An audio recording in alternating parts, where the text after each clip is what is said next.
Harut Marut कौन थे? बाबुल का कुआं कहाँ है? और हारूत मारूत का जादू किस तरह का था? ये वो पुरस्कार सवालात हैं जिनके जवाब बहुत हैं और लिखने वालों ने भी बहुत कुछ लिखा है। लेकिन उन किस्से कहानियों में हकीकत को तलाश करना गहरे समंदर से मोतियां निकालने के बराबर है। हारूत और मारूत के मुतालिक बुनियादी तौर पर दो रिवायतें मिलती हैं। एक वो जो कुरान और हदीस और तावील के तकवाल में मौजूद है, और दूसरी वो जो तौरेत और इंजील और इसराइली रवायतों में आती है। जबकि उन इसराइली रवायतों को बेशतर उलमा और मौरखीन ने तायद की है। इस वीडियो में हम उन दोनों तरह की रवायतों और वाक़यात को मुकम्मल पेश करेंगे। लिहाजा आप लोगों से गुजारिश है, अगर वीडियो अच्छी लगे तो लाइक करना और इस चैनल को ज़रूर सब्सक्राइब करना और बेल आइकन को लाजमी दबाना। रिवायतों के मुताबिक हज़रत इदरीस अलैहिस्सलाम के ज़माने में एक मरतबा आसमान और ज़मीन के बीच में से पर्दों को हटा दिया गया था, तो फरिश्तों ने ज़मीन पे आबाद इंसानों को देख के ताजुब किया और बोले, या रब्बुल आलमीन, हम तो गुनाहों के करीब भी नहीं जाते, जबकि ये बनी आदम गुनाहों में इतने मुब्तला हैं। अगर हम इनकी जगह होते तो कभी भी नाफरमानी ना करते। तो अल्लाह पाक ने इरशाद फरमाया कि इंसानों को गुस्सा और शहवत दी गई है। अगर ये चीज़ें तुम्हें दी जाएं तो तुम भी इसी तरह गुनाहों में मुलव्वस हो जाओगे। लेकिन फरिश्तों ने कहा, हम ऐसा हरगिज़ ना करेंगे। लिहाजा अल्लाह के हुक्म से फरिश्तों ने अपनी जमात में से दो बेहतरीन और इताअत गुजार फरिश्तों को चुन लिया, जिनका नाम हारूत और मारूत था। अल्लाह ने उन दो फरिश्तों में इंसानी फितरत और शहवत को डालकर ज़मीन पर भेज दिया। वो शहर बाबुल में दो खूबसूरत इंसान बनकर आए और काजी के काम पर मुकर्रर हो गए, जहाँ वो लोगों के दरमियान फैसले किया करते थे। एक दिन उनके पास एक औरत अपना मुकदमा लेकर आई और कहा उसका शोहर उसे बहुत परेशान करता है। हारूत और मारूत ने जब उस औरत को देखा तो वो उसकी खूबसूरती और हुस्न से मरहूब हो गए और वो उसके ऊपर आशिक हो गए। उन्होंने उस औरत से ज़िना की ख्वाहिश की, तो उस औरत ने कहा, मैं तुम्हारी ये ख्वाहिश तभी पूरा करूंगी जब तुम बुत की पूजा करो, शराब नोशी करो और मेरे शोहर को कत्ल करो। और हारूत और मारूत ने शराब को छोटा गुनाह समझकर पीना शुरू कर दिया और नशे की मस्ती में दो और कबीरा गुनाह कर बैठे। उस औरत ने उनसे आसमान पे चढ़ने का इल्म भी सीख लिया, जिसके ज़रिए वो आसमान पे जाते रहे। जब वो औरत इस अमल के ज़रिए आसमान पे गई, अल्लाह के हुक्म से उसे सितारे की शक्ल में नफ्स किया गया। क्योंकि उस औरत का नाम ज़ोहरा था, इसलिए वो सैयारा ज़ोहरा कहलाया, जिसे आज वीनस कहते हैं।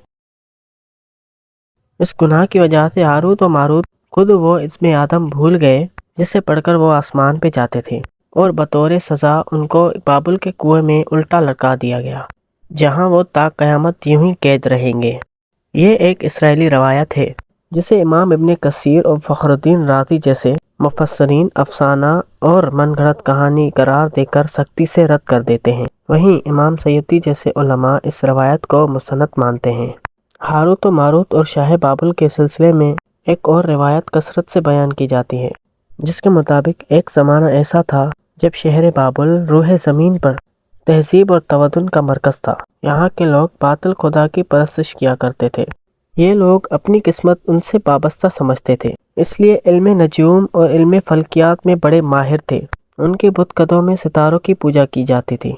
ये लोग जादू, तंत्र मंत्र, सिफली को बहुत अहमियत दिया करते और इस इल्म के ज़रिए माशरे में खूब फसाद फैलाते थे। ये लोग तिलिस्म, जादू, तंत्र मंत्र में बहुत आगे बढ़ गए। उनमें बहुत बड़े बड़े जादूगर मौजूद थे।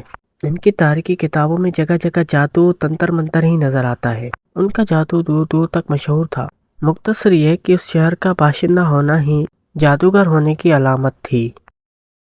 जब हज़रत सुलेमान अलैहिस्सलाम की हुकूमत आई तो आपने उन लोगों को शिरकिया अमल से रोका और उनकी सहर और जादू की किताबों को एक जगह जमा कर कर अपनी अजीम कुर्सी के नीचे दफन कर दिया, ताकि इस फितना अंगेज़ अमल का जड़ से खात्मा हो जाए। जब हज़रत सुलेमान अलैहिस्सलाम की वफ़ात हुई तो शैतान ने उन किताबों को दोबारा खोद कर निकाला। उन लोगों से कहा कि सुलेमान पैगंबर नहीं था, उन किताबों के ज़ोर पर हुकूमत किया करता था। लिहाजा हवा में उड़ना, जिन्नात पे काबू और हज़रत सुलेमान अलैहिस्सलाम के गैर मामूली मुआजिज़ात दरअसल जादू और सिफली का अमल था। बनी इसराइल ने उसकी पैरवी की और उन किताबों को पढ़ना शुरू कर दिया। लिहाजा ये शिर अंगेज़ इल्म इन लोगों में दोबारा बढ़ गया।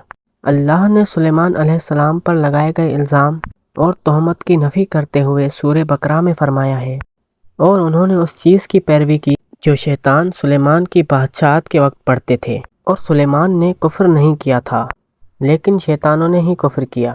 لوگوں کو جادو سکھاتے تھے، اور اس چیز کی بھی جو شہر بابل میں ہاروت اور ماروت دو فرشتوں پر اتارا گیا، اور وہ کسی کو نہ دکھاتے تھے جب تک یہ نہ کہہ دیتے کہ ہم تو صرف آزمائش کے لیے ہیں، تو کافر نہ بن۔